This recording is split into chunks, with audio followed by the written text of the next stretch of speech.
right.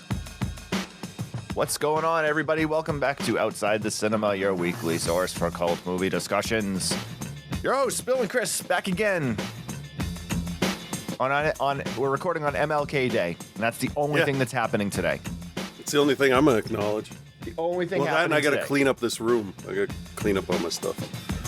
Hey, I got a book. Do you want to see the book I got? Sure, I like to look at covers of books and never read them. All right, great. So, this was made by a company in New Zealand, and it's a full-on book. Every page has writing on it. This is Tobin's Spirit Guide. Nice. Okay, it's thick, I'd say. but it does what I have always thought would be really interesting. Like, you know how we did like a spiritual sequels kind of thing before for a list? Well, this kind of pulls in everything from movies and pop culture and gives it a Ghostbusters style place in that world. Interesting.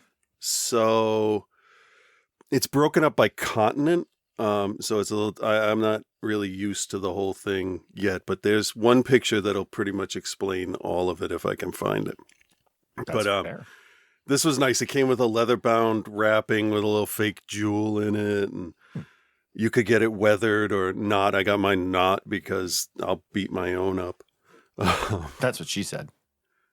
Yeah, and then that's what happened. Yeah. So There you go. yeah. So what got me is how detailed it is. Like all of this stuff was written for this book. It's not like stuff here and there pulled from Wikipedia that'll just explain this is what a white is. This is what a dryad whatever thing. And of course, now that I'm flipping through and I'm talking, I'm distracted and I can't find a goddamn thing I'm thinking of. Okay, so here's one.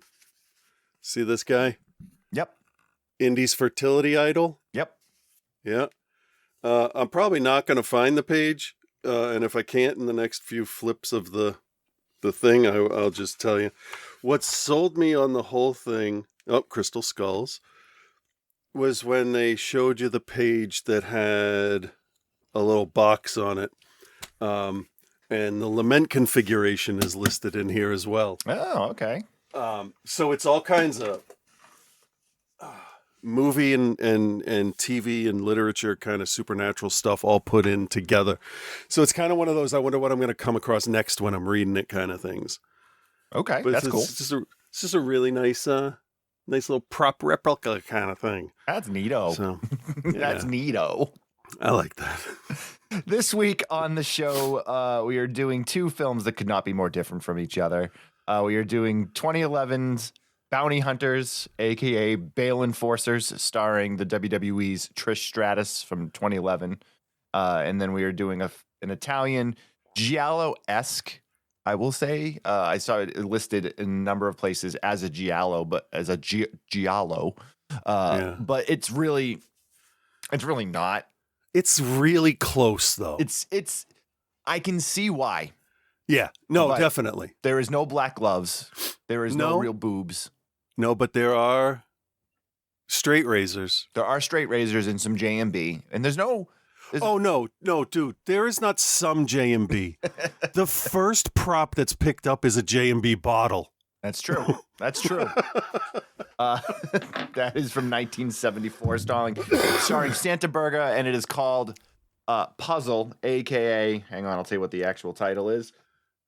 Le Omnia Senza Memoria, and that is available on Amazon, Tubi, a bunch of different places. But it's where do we watch it? Tubi, Amazon. We watched. I watched it on Amazon. Yeah. But that's one of those Italian films that, for whatever reason, slipped through the cracks that we haven't covered yet, and I figured it fit pretty well with just trying to get a couple more movies in before we do the end of year show. So yeah. Let's me think here. I'm trying to think if there's anything we needed to properly talk about here at the top of the show. I don't really think there is. We got one more show next week that we'll be doing reviews, and then the week after will be the start of season 17, which is fucking insane to me. And we'll do our top 6 and bottom 6 reviewed films from the previous year's shows. Also, you can find full lists of what we've covered for the last 1, 2, 3, 4, 5, 6, 7, 8, 9. Last 9 years That's pretty good. on IMDb. If you do a search for OTC season, whatever number, they're all on there. And I'm pretty sure I have them all public so everyone can see them. But if you're ever curious, I'll check on my side. Yeah, if you're ever curious. Because I'm going to need that list. This year was busy. I didn't keep track of everything I watched. Yeah, just if you search OTC season 16, you'll get everything we've covered this year. And we are currently at 88 titles. Okay. Which is pretty good considering I had 2 surgeries this year. Yeah. But we started if you go back here, you slide down to the bottom here. We started the year with Byzantium, and we need to talk about Kevin. Oh, yeah. And this week we are at Puzzle and Bale Enforcers. Hey, so I don't do this on IMDb a whole lot. Where do I go to search for a list? I think, are you on the app or are you on the website? I'm on the desktop, but I can switch to either one. That's fine. I mean, on the app, it's just you like. Hang on, let me go to the homepage. I wonder if just because I know if I can't figure it out, somebody else probably can't either. So if you do a search, let's make sure on the app. Oh, where'd it go? Where the fuck did it go? Oh, excuse me. It was there and then it disappeared. I think. All right, I'll keep when I figure it out. We can. Yeah, I mean, I know you can do it. Yeah, I know because I read other people's all the time. I just don't know how to search one. Search, yeah. I thought you click on you. Well, that would just be your stuff, though. Click on search. Search IMDb. Oh, here's a whole title on IMDb. Advanced title search for lists not your own. Oh, okay. Even if I type it in exact, I wonder if it's. I don't know. That's so weird that's so weird that like you can search for it. I honestly never thought of it to even like think of how you would look. And what is the title of your list again? This one is OTC. Yeah. Season 16. I wonder if you could. I'll keep playing around with this to see what we can do. Well, you could also maybe you could search for the account that's just outside the cinema, all one word. Okay. List. Create a list. This is so very exciting stuff here. Very exciting. Nobody probably even cares. That's the thing is nobody even cares, and we're gonna like spend all this time on it.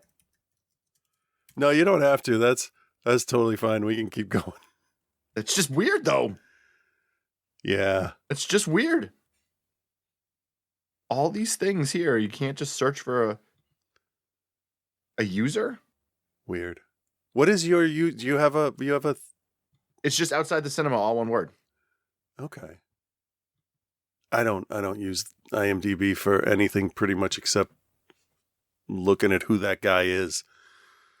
That's so weird. No, yeah, if you try to look it up by user, that doesn't show up either. Huh. That's just bizarre to me. Do me a favor, when later on, send me a link to the list and I'll see what I have to do to get to it. Okay, I can do that. That could be a big hint. It could be. All right, so yeah, join our Patreon if you haven't already. Patreon.com/outside the cinema. I can post all the links there too, or I mean, I can post links wherever. I suppose because you can share. I can share them very easily. Okay. But for whatever reason, like they apparently are tough to find. I don't know. Just not having a Patreon.com/outside the cinema. All of the money we generate through our Patreon just goes right back into keeping the show on the air. Paying whatever fees we got to pay to host, equipment if we need to replace equipment, any of those things. That's what we keep that money aside for, and we use every penny of it for the show because hosting is still not super cheap. So Yeah. but yeah, all right, cool. Well, let's get into which. Do you have a preference of which one you want to cover first? No, not really. No. All right, well let's do the Italian one since that's way more in our wheelhouse. It's like I was born 8 months ago, in that clinic where I woke up. But who am I? Who?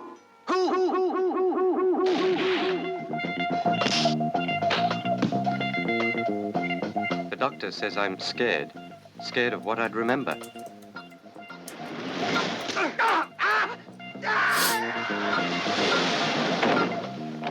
Your name is Ted Walden. You were born 30 years ago, here in jolly old England, at Brockhurst in Kent. You lived here, on the continent, and in New York. You got married 2 years ago to an American. Married? Now then, buddy boy, you tell me whether...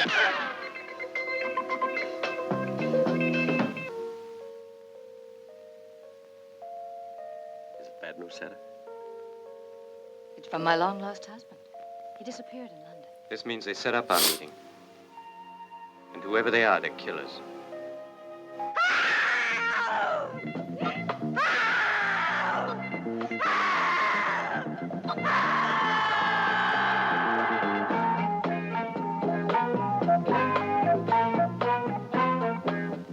It has to be the work of a sadist or a madman, I think. No one in their right mind would do anything like that. I'll kill you if you even try to bring Sarah into this. Well, that's a good start. You're getting back into character again. But who am I? A dirty, rotten bastard.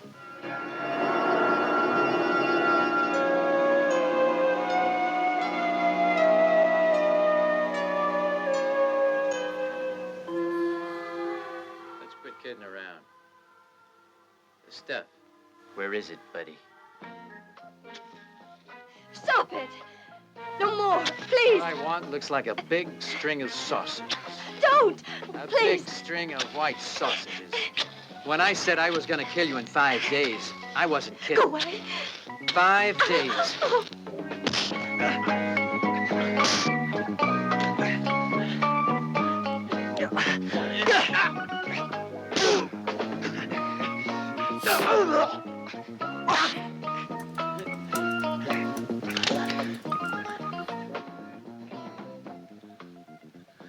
This is where I give you yours, Ted.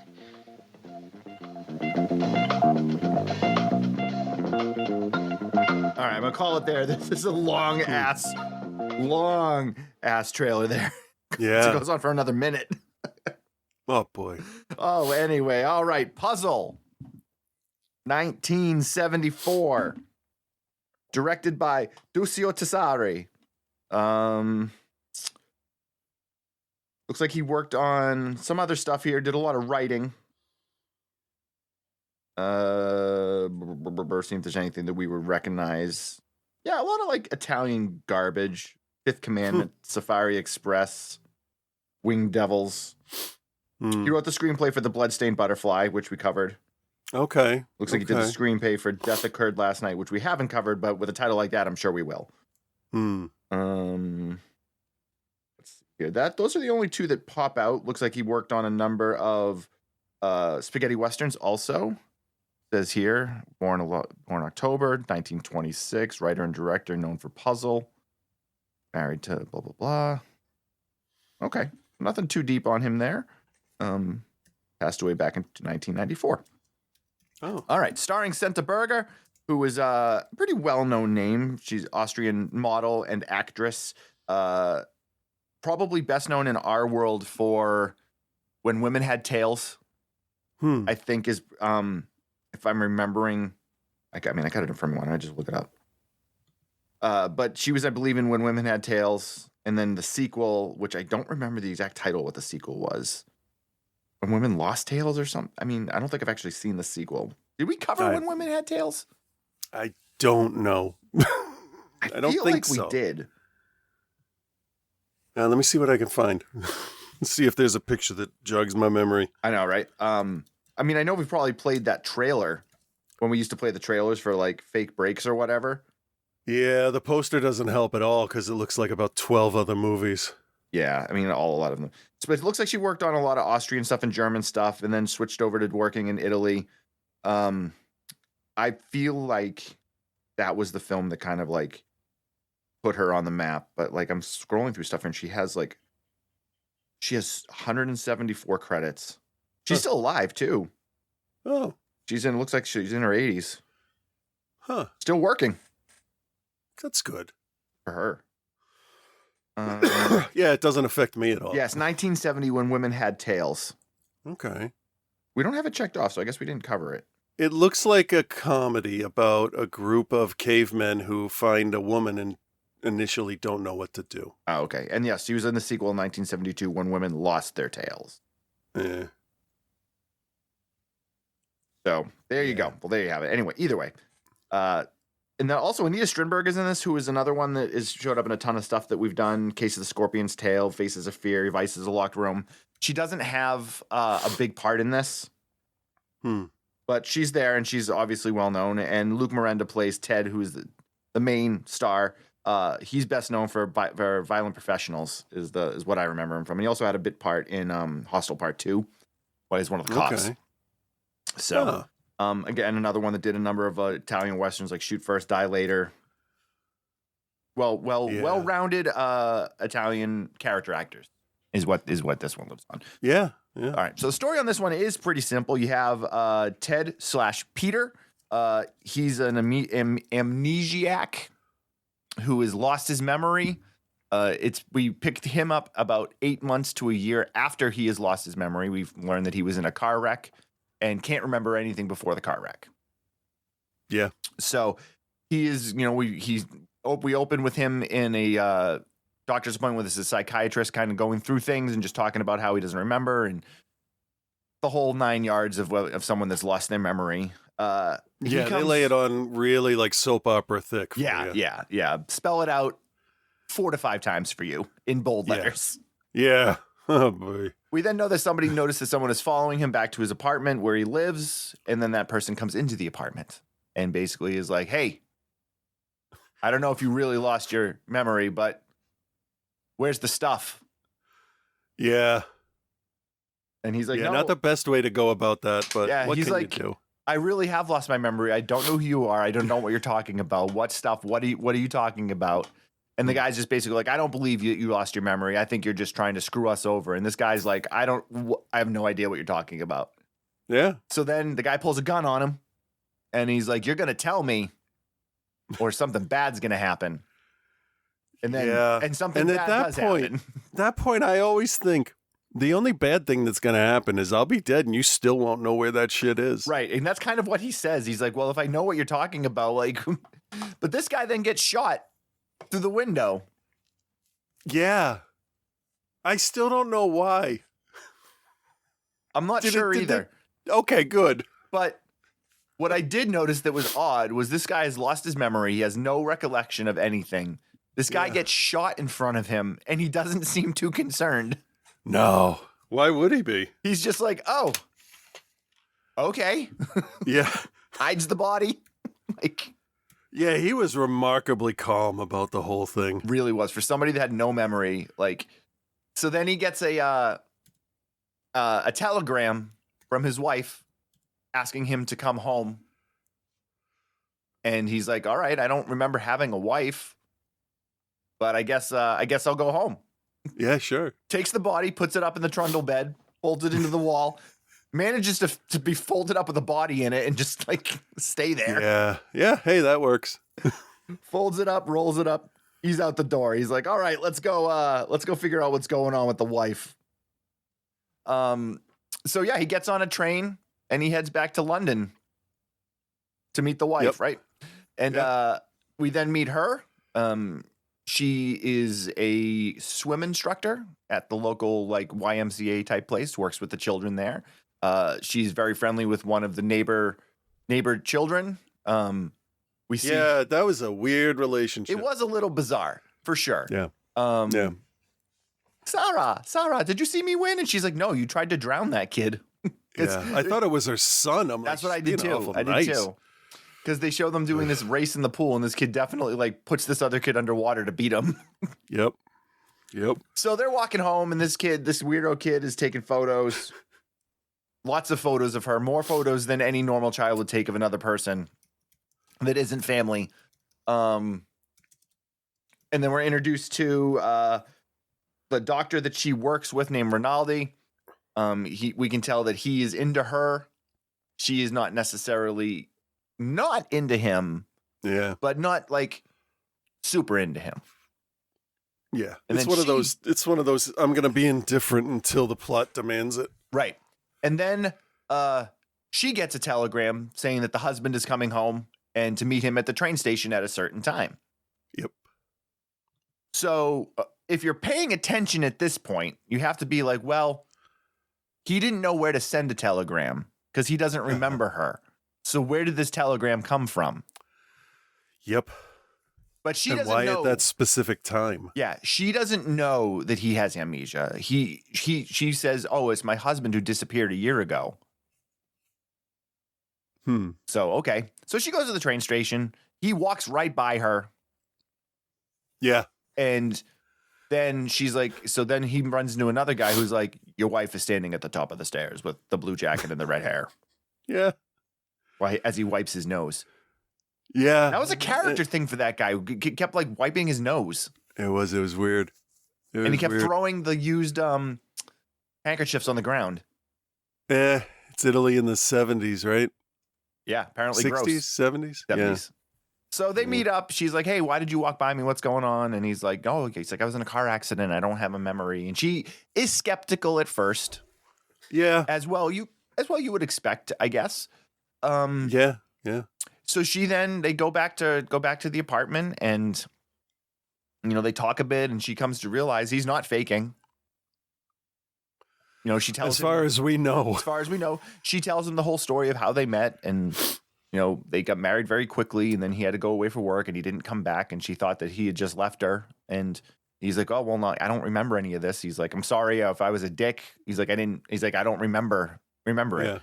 But the main story where this kind of really starts to go is that he's got this other guy following him who's basically like, hey, listen, you screwed our deal up.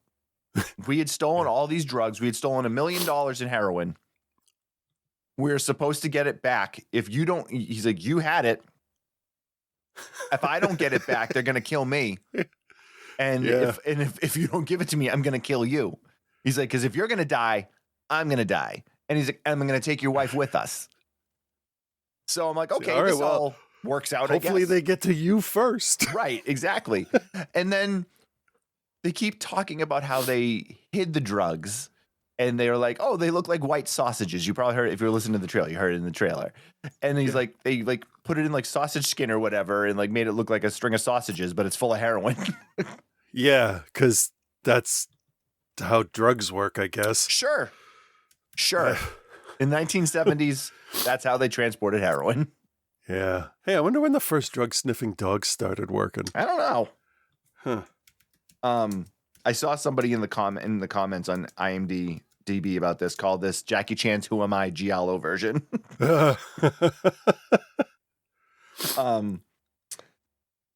So basically the rest of the movie is these guys trying to... Oh, yeah, no, it was only 1957. Oh, okay.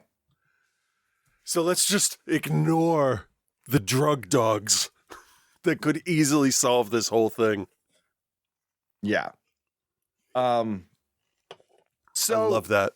The rest of the story is basically everyone trying to remember what's going on, you trying to figure out whose pieces are where. So it doesn't fit the Giallo mode because there isn't like an unknown killer prowling that you're trying to figure out. There's no black gloves. There's no real boobs. It's got the feel, though. It's definitely got the feel. It's got the look. It's got the same type of cinematography, the same type of music. So it definitely has a Giallo feel. But let's be honest, the Giallo feel is really just 1970s Italian cinema. That is true. Yeah. With a little bit more, what's the word I want to use? A little bit more panache, if you will. Okay, yeah. So George, who is the runny nose guy, is very aggressive with Ted, and he's like, I fucking kill you. I'll fucking kill your wife. I'll kill the fucking. So he kills the dog because the wife has a dog named Whiskey. That's right. You hear that name a lot. Yep. The neighbor boy walks the dog and then loses the dog. This guy kidnaps the dog, kills it, and leaves it on the bed. Now, we know you and I are dog lovers. We're animal lovers. We don't want to see anything bad happen to an animal. And we don't see anything bad happen to an animal. And then the dead animal is literally just a stuffed dog. Yeah. With some blood poured on it. Yeah, that was sort of okay. That was fine. I was like, I can't even remotely think that this is real. Like, it's definitely a stuffed animal. Yeah. So she freaks out. Because, I mean, obviously you come home and someone slashed your dog's throat. Yeah, you're going to fucking freak out about that, right? Yeah, I'd be a little upset. Yeah. Right. Yeah. So all these things start to happen. I mean, actually, I say all these things. No, there's a couple things start to happen. There's not a lot going on in this movie. It's a very simple story of them trying to figure it out, who's involved. There's a twist and a turn towards the end of it that is completely predictable if you are even paying half attention, because there's only so many characters in the movie. And there's like, okay, well, we know there needs to be something else going on. And basically there's only one other character. So yeah.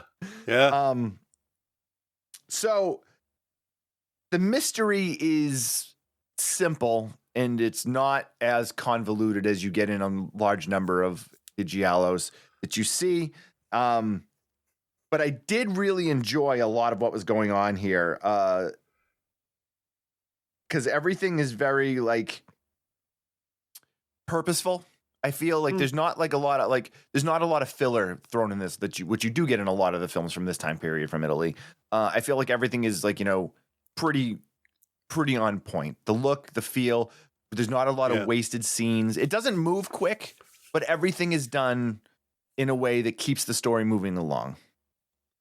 Yeah, that's I didn't think of that at the time, but looking back at it, it definitely doesn't have any of those Family Guy cutaway scenes. Right. Which is appreciated, which also kind of bolsters my confidence in the film itself, because you had enough story, you didn't have to do any of this filler stuff. So that's always a good thing to see. Yeah. Very light however on blood. Slow it moves. Yes, it's very light on blood. We do get some great foreshadowing with a chainsaw being left on a table, which pays off pretty good. Them. I was happy with that. Yep, that's how you do it. The one issue, though, is that when this is, I guess, a minor spoiler, but we already said there's a chainsaw, so you know somebody's getting killed with it. When the guy falls on the chainsaw, that was the dumbest fucking thing. Because it's just sitting on the floor. He falls on the chainsaw. Nobody's touching it, but yet the chain's going. Yep. So and ever held a chainsaw. It hurts him so much. It hurts so much to be pushed up doing a plank over the blade that you just have to collapse on it. Yeah. I'm like, how tough would it have been to have the other person get up and just stand on his back? Right? That would have been a little more brutal and a good reason to have it in his stomach. It's like when somebody's swinging something at you and your hands are at your side and you're like, no, stop it, no. And it's like, oh, you're just going to get whacked in the head with this rock. All right. And you do nothing to defend yourself. That's what went on here. Yeah. I just laughed because the chain was running and nobody had pulled the trigger on it, which was like, okay, I guess that's how it's gonna be. All right, but it pays off, which was nice, and it comes up a couple times in the film, and you're like, oh, okay, so like they're gonna get back to this. Yeah. And the other death in the film, there's only two deaths in the, well, three if you count the dog. Is when a guy gets thrown off a cliff, and I don't know if you caught this or not, but the dummy's head falls off. Oh, I didn't see that because I was too busy pointing out to myself the fact that he is definitely dead because the dummy fell off the cliff. Yep. But the head Anytime falls they off toss the a dummy, yeah, falls off the dummy before it hits the water. Awesome. Which I kind of loved. I can't hate on that one that much because it's like, that was the only dummy they had. Nobody wanted to go get it and throw it back out, do a second take. So it's just like, fuck it, it's fine. Right. We'll cut it before the head falls off. All right. You got anything else? No. All right. Let's give it a grade. All right, Chris, Puzzle, aka, well, actually, the AKA is Puzzle. The original title is L'Uomo Senza Memoria. Do you recommend? What'd you grade?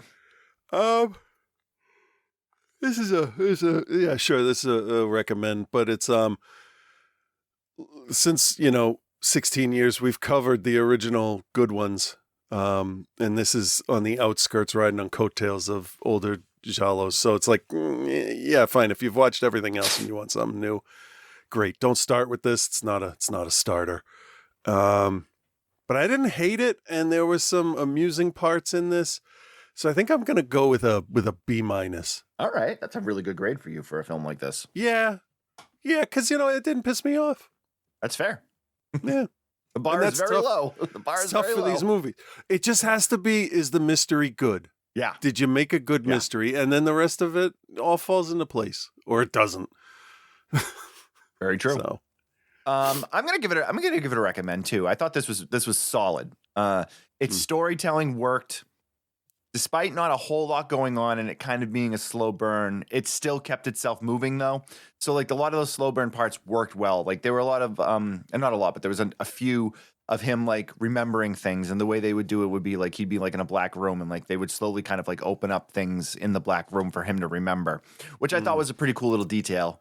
And they didn't overdo it, which was nice. So they kept you getting the breadcrumbs even though it was a slow burn. And then when you kind of figure out what the real mystery is, it's not really much of a mystery, but like it all worked. Yeah. I like the cinematography. Yeah. The music is ample for what it should be. I can't say that it's good, but it's exactly what you expect from a 1974 Italian thriller. I think Santa Berga did a really good job in the lead female role. She did a really good job of kind of being that damsel in distress. It was good. Yeah, acting was good. It was solid. I wouldn't call it a straight ahead giallo.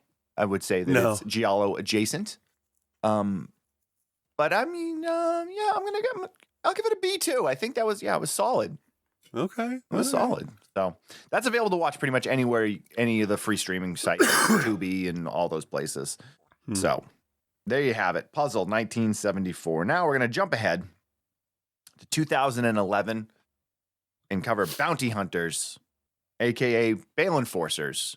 Now this is a vehicle for Trish Stratus, former WWE superstar. Well, I guess she still shows up every now and then. But this was like her trying to jump into acting after ending her full-time ring career. Okay. How long was she a wrestler?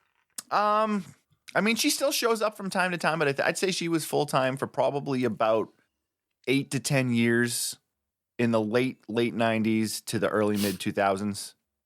Okay. But her and Lita were the two divas from the girls from the Divas era. Well, they're actually pre Divas era, I guess.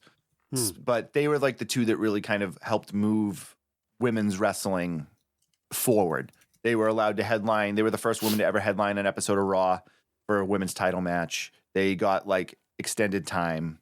Okay. They were really good for their time period. And Trish Stratus is specifically one that's looked back because she wasn't like a wrestler. She was a fitness model that became a wrestler, but she like became a wrestler. And like that she predated where like there was this time in the early 2000s to mid 2000s where the women wrestlers in the WWE were really just eye candy. You know, they were doing shit like bra and panty matches and like mud wrestling, like shit that was just like, you're so obviously making these women sexual objects that it's ridiculous. And so many of them also were like on the cover of Playboy and like did like nude shoots in Playboy. And I mean, gangbusters money was being made, so I get it. Well, I mean, they have to buy their health insurance from somewhere, right? That's true. So you got to get the money for it. If Vince took care of the people and gave them the fucking contracts that they needed to just survive he wanted them to do, maybe we wouldn't have had these problems. Right. And we don't really have them now as much. Now that Triple H is running things have changed. Yeah, no, now we're just going to have a fucking McMahon in the government. Jesus fucking That's Christ. a whole different story. I mean, she was already That's it. That's all I'm going to say. So. I'm not going to say anything else. All right, let's play the trailer for this. Bail enforcement agents, open up! You know, just once, I want to see one of these pricks actually open the door.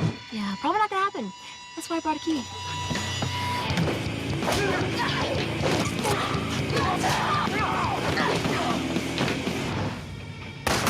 There's 3 of us with guns and 1 of you. Guess how it ends, huh? you work at a strip club? Hey guys, I got a Ryan Cook here.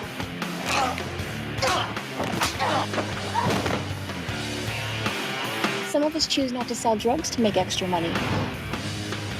Tonight's your lucky night. I'll pay you $1 million in exchange for Mario. They'll kill me. Can you let a man die if it means $1 million in your pocket? Don't move, that nuts!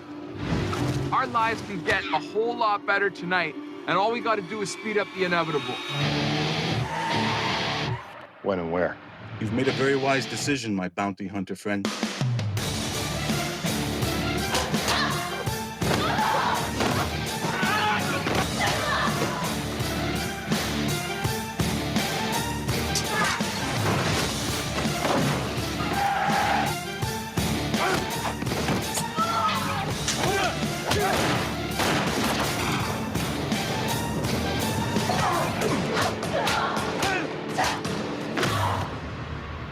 Now quit flirting and give me my keys. Yes. Shit. This film is exactly what you think it is. Yep. Bail Enforcers, Bounty Hunters, 2011. It only runs an hour and 20 minutes. You have Trish Stratus, Frank J. Zupanqui, Boomer Phillips, Joseph Rafala. You don't know, other than Trish Stratus, you don't know who any of these people are. This was a cheaply made Canadian flick that was there to be like, let's get Trish Stratus into movies. Yeah. So they offer sexuality like immediately. The cover art, I was saying to you, is like super, super misleading because it's like her like dressed head to toe in like tight leather and like the gloves and the gun and like covered in fire. And you're like, oh shit, like this looks like it's going to be like this intense action flick. And it ends up being this kind of like low rent, like movie, like extended episode of like a syndicated cop show or something. A bad one. Yeah. Not even an entertainment, I'm trying to, what was that cop show that Pamela Anderson did? Stripperella. No, no. Barbed wire. No. VIP is what it was. It was a syndicated show where her and like her like hot friends like ran like a bail enforcement agency or something. That's like what this is kind of like, but just without any of the like pizzazz or anything. It's just all very dark and very gray and very grim. Takes place in the winter somewhere in Canada, and it's like gray and it's got we know Trish Stratus is gorgeous. We know she's gorgeous, and she is like great in the action stuff, and like they're showcasing her, but the problem is they don't showcase her enough. Oh, yeah. So like she's one of the three leads, and there's a whole like section where she's not with the two bounty hunters because she's working at the strip club. And then like it's just so I don't even know what words to use. This is an updated version of that movie Skyscraper. No, it's not. Yes, it is. It is just as bad. No, it's no. Yeah, no, this is awful. She's a far, far better actress than Anna Nicole Smith was. That's like saying a fish makes a better dog than a dolphin. What? I don't even know what I said. No, see, I like Trish Stratus a lot. Like she was great in the ring. Her character work was always really good. And she worked really hard to become a great wrestler, and she shows it off in this movie. I'm not saying anything about her talent in the ring. Behind the camera, though, stiff, very stiff, very stiff, very stiff. So basically, they're bail enforcement agents. They get this guy, and they got him locked up in the truck, and he's like, "Please, I don't want to go back to jail. I can't go back to jail. They'll kill me or whatever." And they're like, "Okay, well, tough." And he's like, "What if I could get you $1 million?" And they're like, "No. We're doing our job." And then he's like, "But I can get you $1 million." And they're like, "All right, well, listen." And he's basically like, "I can get you this high-level mob guy and such and such." And then the mob, or no, like, let me think for a sec. Now I'm trying to remember because the mob guy actually offers up the $1 million for them to give. Oh, that's what it was. Okay. So the mob guy finds out who the bail bonds people are, and he somehow calls them and is basically like, hey, I'll give you $1 million if you turn Mario over to me rather than send him to lockup. Right. Because if he goes to lockup, then there's a chance he's going to blab and he's snitch. still going to get killed. But yeah. He's going to snitch on him. So that part made sense to me. Right. So they kind of hem and haw a little bit about it at first. And then they're like, well, they're going to kill him anyway. Yeah. Let's see if we can maybe do the money thing or so. So that's the whole like plan for the film is they're going to get the money, I guess. Yeah, it's supposed to be this big like moral conundrum for them. And I get that. But I don't care. Right? I don't know. It's all just very low rent. I mean, it's an amateur script. Yeah. To be fair. And so the director, Patrick Mabriarty, I don't know. He looks like he's produced just a whole bunch of garbage in his day. He's worked on some like low rent Lifetime Christmas movies, a bunch of them actually.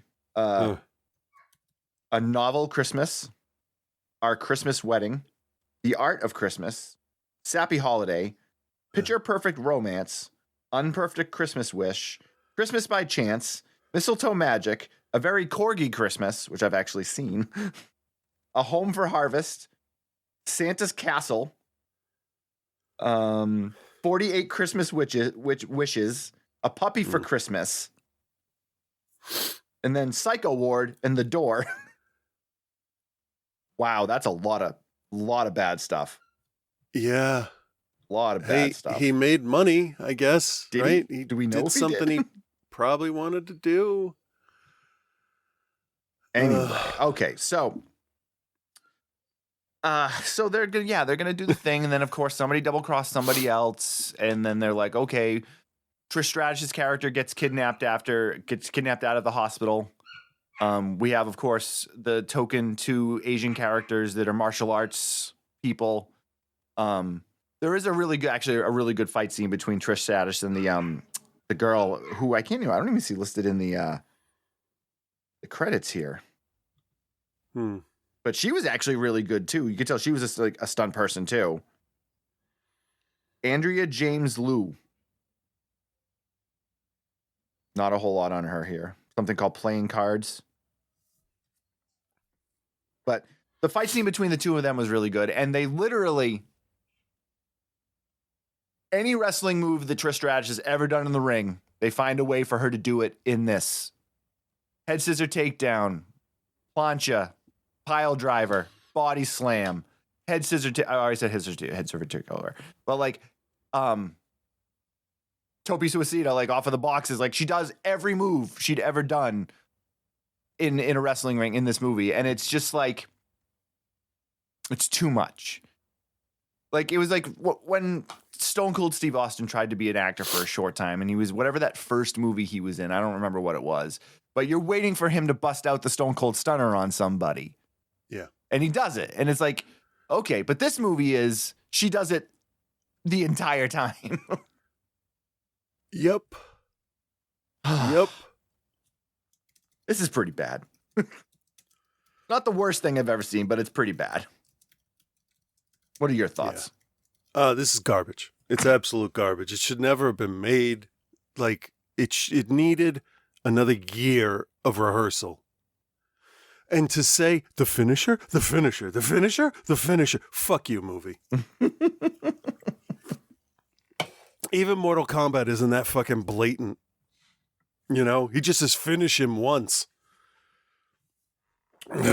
This movie aggravated me, like openly aggravated me. Because many reasons, and they're all coming back to me now. And one of them is like, All right, first of all, normal human bounty hunters are fucking boring. All right, they have been since 1980 for me. Agreed. So, this is just bullshit. And second, no respectable bounty hunter, whether it's Dog or fucking De Niro, would stand off fist to fist with somebody they need to take in. No one would let a giant fucking roid monkey take a 25-pound weight, hold it at their chest, and then walk up to me with my toes out so you can drop it on my foot. They would fucking mace him and tase him, cuff him, hog tie him, throw him in the back. Fucking movie's over. There's no game of death bullshit going on with we got to get you, we got to take you in. All right, no hitting below the belt. Fuck you. It's life and death. Like, the guy drops the weight on the assistant's toes, the backup guy's toes, and he doesn't fucking run. Are these bail jumpers or are they fucking stuntmen? They're stuntmen. It's a stuntman movie, and for that, that's fine. But the fights were slow and choppy and stilted, and you could almost hear them counting out the moves. Yeah. It was all of that. Like, the lack of realism in bringing, if they had just brought one dude in with a red face crying with, chemical tears, and then, okay, maybe they could then say, like, we mace a lot of people. We got to slow down with that. And then you don't. Maybe have them make a bet. Oh, I bet you could get this next guy without using your taser. What the fuck? Why would you take that chance? There's a reason Fett gets yelled at for disintegrating people. They don't fight back. That aggravated me. The complete and total lack of understanding of what a bounty hunter would do. Yep. That's a fundamental failure of the script, I think. Yep. So that's why I didn't like it. That's fair. I'm looking at Trish Stratus's filmography here, and obviously if you look up a wrestler, like, all of the wrestling stuff shows up, and it's kind of like hard to figure it out, but like how many movies she's done, and she's really only been in a few. This was like her first like film. She was in something called Gridlocked with Dominic Purcell in 2015. But does that have an apostrophe in it? No. Oh, no, that's a different one that came before it. Okay, never mind. And then, strangely enough, she's in 2 Christmas movies from 2020 and 2022, which are not like action films. Like, they're like romance films. Well, I mean, that was COVID, so you don't really want to get your sweat all over people at that point. Bizarre, though. Like, I kind of want to watch one of these just to try to see her be like a serious actress. Maybe it helped. Maybe that's what she needed. I wouldn't be against it. Not on anything. Not Christmas with Rockwell, where everybody's watching him. I think it's a Christian movie. Because it's streaming on something called Up Faith and Family. Who's the director? Amy Force. Santa's Got Style, The Wedding Planners, Christmas on Fifth Avenue. Yeah, I don't know. Oh, man. I didn't realize that Trish Stratus might be a Jesus freak. Anyway. She might not. She could have just taken the money. That's true. She's also in one called Christmas in the Rockies. Sounds the same. Yeah, I'm wondering if it's a sequel. So she plays Marie Brown in this one. Oh, and she plays Alyssa and other different characters. Anyway, all right. So anyway, yeah, this is pretty bad. So, all right, Chris, do you recommend? What is your grade? I know the answer to one of these already. No, you can absolutely skip this. It's perfectly fine to not watch this. And it's a D+. It's everybody was trying, but their best wasn't good enough for this. It just didn't help at all. And the comedy, while I appreciated it, it was sporadic and incorrectly timed. Yeah. Not the delivery of the comedy, but like the place it took place in. That's fair. Like it was just completely uneven. Like if you had a plate of mashed potatoes, one bite burns you, one bite's too cold, one bite's ice cream, that kind of thing. Right. All right, I'm with you. I'm not recommending it. Even as like a big wrestling fan and a completist that will check any of this stuff out, like it's really super passable. Like it's just nothing. So if you want to see the scene, just watch, turn it on, and fast forward and watch the fight scenes that Trish Stratus is in. It's definitely, and it's also with like the box art, it makes you think it's some kind of like crazy like action film with like, they're making her look like Christiana Loken there from Terminator 3. Right? Yeah, and they just like they totally like it's a bait and switch. Like it's kind of like mostly, yeah. She's not a one-man army, which is what that suggests. That's exactly what I was thinking watching it, was that she's going to be this like hard-nosed badass that's going to just fuck everybody up. And it's super like in the like real world. Like that was the thing, is like, I'm like, why isn't this should be like a fantastical type movie? Like, in some way, shape, or form. Like, I don't know, maybe she got her arm cut off. Now she has a bionic arm. So like something, anything. It's a movie. You can do more than you can do in the ring. Yeah. And it's just so like there. And I think even giving it a D+ might be giving it more than it probably deserves. So I'm going to say a straight D. All right. It was not, no, done. That's fair. All right. Tremors 5, 6, Tremors. I think it's 5, but I'm not sure. I really wish I could keep track of this stuff. I know. Let's see what Joe thinks of whatever Tremors film he's watching this week. Well, hello, Bill. Hello, Chris. And hello, OTC Nation. Your boy Joe here, and this week Bill told me to take off, eh? Because he made me watch Tremors 6, A Cold Day in Hell. I can say this, coming back to the start of my review, after next week when I finish the Tremors series, it'll be a day where President Pigshit doesn't soil himself and need a congressional aid to wipe him up before I ever watch anything other than the OG Tremors ever again. I had to come up with a new idiom because tomorrow is January 20th, which covers the hell part for at least the next 4 years. And the temperature here in central Michigan is going to be 3. That's what That's hell's the cold. high temperature. Yeah. 3. That's it. No more numbers, just 3. That's the high. Yeah. Tremors 1 is a fantastic movie. Tremors 2 is enjoyable but pales in comparison. 3 is boring and goes nowhere. 4 is so bad it made me actively angry. 5 is the rare uptick that probably seemed better than it actually was because I had to sit through 3 and 4. And now 6, where they immediately shit on any of that momentum. Much like Trump shits his pants. At least so far. I'm about 20 minutes in, and I'm not having a great time. I feel like this movie is going to ruin more than my love for the OG Tremors. It's going to ruin my love of our great neighbors to the north. I'm sure I've mentioned a time or two that I adore Canada and most things Canadian. Me too. I have to say most instead of all, because if any country has an equally problematic history with its native population as us, it's them. And England.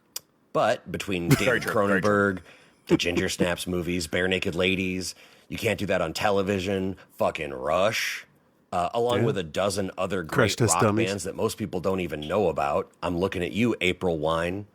Oh, nice. And the only natural beauty more beautiful than my great state of Michigan? Well, I don't know. Fuck. Time to research how to move to Canada for the 37th time in my life. I know, right? Yeah, seriously this time. Anyway, now we've not only got cinematic tripping hazard Jamie Kennedy as Burt Gummer's son, we've got some girl named Jamie Lee Money playing the daughter of Kevin Bacon and the cute geologist lady from the first film. Jamie Lee Money? Why is this the well we keep dipping into? Oh, it's terrible. I mean, I get it, but please don't. You just watch. The next Tremors movie, Shrieker Island, Napoleon Dynamite is going to turn out to be Reba McEntire's father's, brother's, nephew's, cousin's former roommate. Let me double check. Which makes us absolutely nothing. Right. Yep, nailed it. So Bert and his illegitimate adult man-child are called to the Great White North to do battle with Geddy Lee, Alex Lifeson, and Neil Peart, I wish, who have formed a giant flesh Voltron-like monster, hell-bent on turning off women everywhere, but also providing the soundtrack for like 3 out of every 5 D&D games that have ever happened. I'm obviously kidding because that would make this movie watchable. I know, that sounds There way more are interesting. actual graboids again now, in yet another place they're not supposed to be. Because when you don't have an interesting story idea or anything new to say, well, you just change locations and hope nobody notices. At least not anyone stupid enough to willingly watch this movie. Looks in the mirror, wipes away the fog on the mirror slowly as Needle in the Hay plays in the background, examines self-worth. You're fine, At least Joe, the you're fine. graboids and ass blasters. We've just forgotten about the Shriekers since part 4. They're still the cool designs from the last movie, so they look cool. And I don't know. I don't even know where my head is at right now. This movie's bad. So we're all trapped in an Arctic substation that isn't very Arctic because DARPA, the redheaded stepchild of every conspiracy lunatic on YouTube, well, they showed up and northern Canada is having its warmest summer on record. Okay. I'm honestly surprised they didn't include HARP. If you don't know, HARP is the secretive government organization that Marjorie Taylor Greene thinks is a liberal plot to deploy Jewish space lasers to kill all the Christians and persecute them for, checks notes, persecuting everyone else. Yeah. All of that makes sense. Great time to be alive, huh? Yeah. The only real interesting Fucking and new thing Sasquatch. added here. Wait. There were no Shriekers in 5 or 6, and the next one is called Shrieker Island. Did they know the movie they were about to be in and just left? Did they break up with the graboids and ass blasters and need to get their groove back? Or were they the dumpy and they're trying to forget Sarah Marshall like I try to forget the movie Forgetting Sarah Marshall? I guess I'll find out, eh? So the new thing is that Bert got infected with graboid parasites because in part 3, he spent some time in the digestive tract of one. Oh, that's right. Tract is a great word. He's crawling with worms like he ate an undercooked pork chop, and now he's having all kinds of like seizures and episodes and family ties it ain't. Bert is going to die. Poor Tina Yothers. And they need a live graboid to extract some goo from a gland to create an antibody. Oh, Because the that's water how of science life. works. Oh, and it all gets figured out in like 5 minutes. Of course it does. I've already taken up more than 5 minutes. They have their happy ending, and now here's yours in the form of The Thing. God, this sucked. The good, I guess in a way, some of it reminded me of Northern Exposure, which was one of my all-time favorite TV shows. The bad. Okay. Yeah. The bad is that 5 was good enough that it actually gave me a little bit of hope for this one. And much like an ancient merchant ship coming to the British shorelines, it was just dashed upon the rocks of that hope. Tremors 6 is going to get a C-, and I'll be back next week with the merciful final installment, Tremors Shrieker Island. Can't wait. Until then, be good, everyone. I feel like a C. What do you give it? A C-? Is that what he said? Oh, shit. Yeah, I think so. That seems like a high score for a film that he sounded like he really, really hated. Yeah, but it's a Tremors, so it's like, it's still got monsters. So maybe. I don't know. Speaking of monsters, time for Reverend Scott. But yeah, we're doing the recently released Getaway. Yep. And we're doing Black Cat, both of which are available to stream and watch on Shudder currently. I think they're actually both Shudder exclusives. Yes, they are. Not Shudder originals. Shudder exclusive. Right. Which I'm okay with because even the exclusives, they seem to vet them, and they're at a decent level to start with and go up. Oh yeah, Shudder doesn't put their name on just anything. Not yet. If you think of the glut of thousands and thousands of horror Where is films this and genre going? flicks that are made every year that nobody ever sees. Yeah. Like they don't put their name on just anything. Well, they sure put their name on VHS Beyond as a Shudder original. And I don't know if you've seen that one, but holy shit. with Reverend Scott. I couldn't finish it. I loved the last one with the woman in the UFO. That was a really disturbing story. I couldn't finish it. What? I get it. I get it. That one was shit. different. Yeah. With Reverend Scott. Hi-oh. What I'll let out is the pee in your bladder. Okay. I don't know why. Hey there, Bill and Chris. This is Reverend Scott. I mean, he's just a fucking asshole. And it's good to hear you again this week too, Bill. Like, yeah, he is. No question, like, just a dick. I may be a dick, but this is my segment, so I do what I want. Starting with a little housekeeping. Last week, after my Nosferatu review, I was apparently called out. We still get comments on, like, Patreon. Someone took a I won't say their names, but like someone took offense to Scott's review of Nosferatu last week when Scott said that the mustache was very distracting. Oh, okay. What? And somebody was like, "Well, that's what people looked like then." So, and they kind of like, I think it was in good humor and not. I'm sure. And it was like, so maybe if you pick up a book. Yeah. First of all, I can't read. Second of all, I wasn't the only one that was distracted by the dirt squirrel on Orlok's face. I will say that the mustache was a bit distracting, but not because he had it for me, but because it was very well groomed for a person who is a living dead creature that's been around for thousands of years or whatever, Okay. It was very meticulously groomed and like bushy full, like nice. Speaking of well groomed, Orlok also shaved all his pubes. I guess that's another Vlad the Impaler historical accuracy thing. Besides, I never said he shouldn't have a mustache. It just needed to be toned down in post-production with CGI or something. Maybe Joss Whedon could have helped. I don't know. It's just my opinion, guys, which just so happens to be objectively right. And speaking of my opinion, It's not foreshadowing. It's nothing. Right. I went with my wife to the theater to see Baby Girl, all one word. This is the new A24 flick with Nicole Kidman playing Romy Mathis, a strong, intelligent, rare female tech CEO that yearns to be sexually humiliated. At least that's what it looked like to me when you see the haircut of the guy that she's cheating on Antonio Banderas with. You heard me right. Her husband is Antonio Banderas. That's the Desperado. That's Zorro. That's the motherfucking Puss in Boots, for Christ's sake. Yeah, in French, Banderas translates to "you will have a boner," someone on Reddit said. But irregardless of that, Antonio's just not doing it for her sexually, to the point where she has to sneak off and finish herself off with porn after they have sex. That's when, during a chance encounter with a seemingly dangerous stray dog on the street, a man comes to the rescue and then disappears, only to show up again as a new intern at Romy's company. This man is Samuel, played by Harris Dickinson, who also worked on, see here, nothing.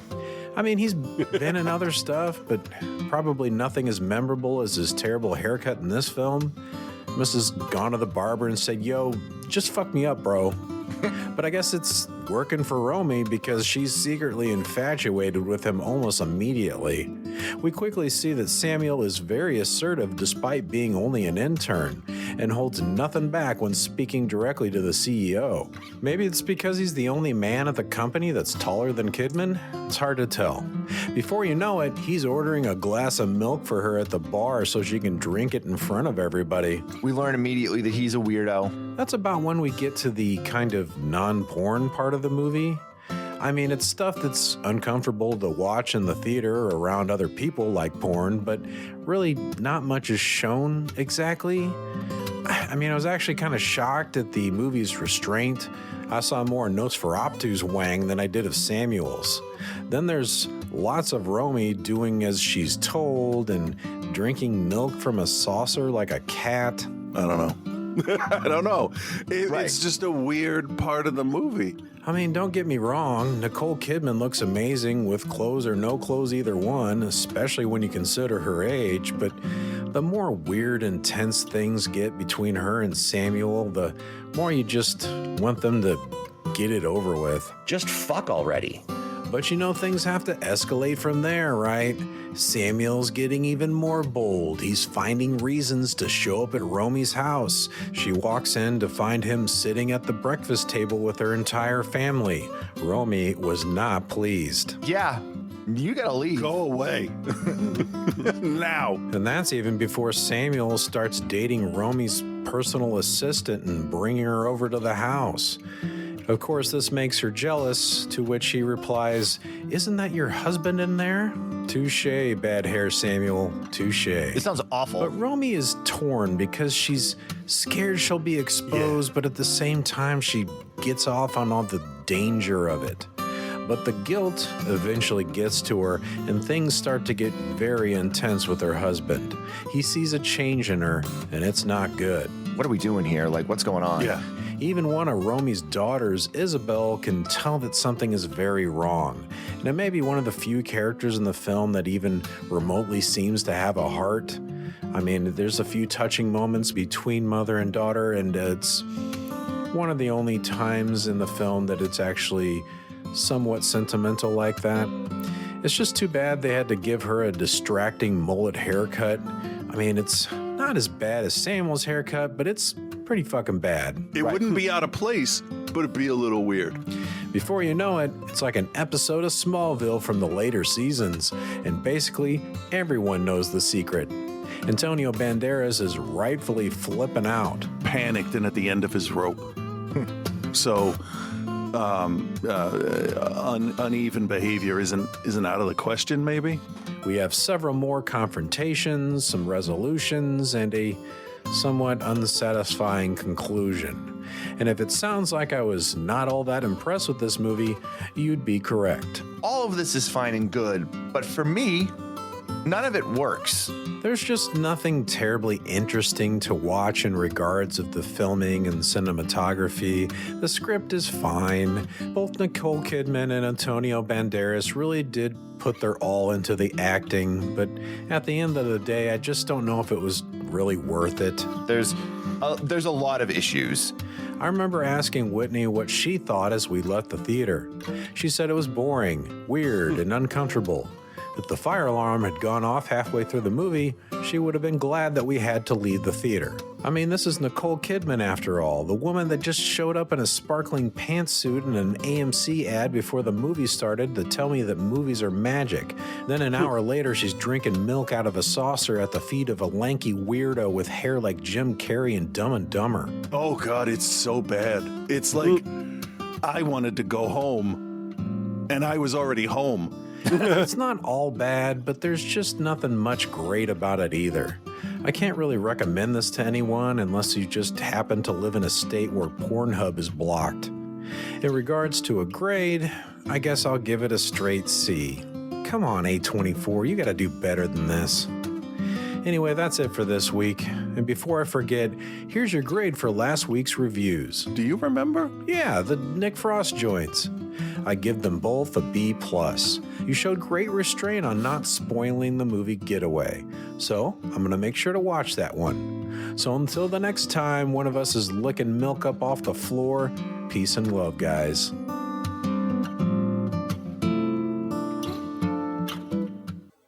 Holy Shit with Reverend Scott, the best 10 minutes or so that you'll ever get to hear on the internet. No, not even close.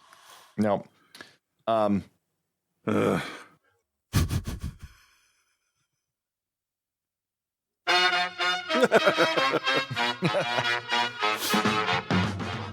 mean, it was destined to happen as A24 has gotten bigger and bigger. Like, they can't all be hits. No. And I don't blame them for, like, wanting money. Everybody wants money. Yeah, money's good. Just get the right movies. Right. Don't fuck up. You can follow us on Instagram, although I'm not really going to be using it very much in general. Now, any of those big tech companies that went to Florida and kissed Trump's cock ring, I'm not going to really bother with. Yeah, which is all of them. Yeah, I know. Which is all of them, except for gonna Blue be really Sky. difficult. And I don't want to get on Blue Sky because I don't want another one. Yeah, I have a thing there. I haven't done much with it yet. Yeah, I haven't even set one up. It's public now, isn't it? I didn't have a problem. So. All right, now I'll look into it. Maybe we'll figure it out over there. But yeah, if you want to reach out to us, email us at outsidethecinema@gmail.com. Join the Patreon, patreon.com/outsidethecinema. Those, as far as I know, Patreon isn't owned by a problematic company, so we'll stick with that. Not yet. Not yet. It will be, sure, at some point. So, but we'll be back next week with what would be our season finale for season 16, and then the following week will be the season premiere for the next year.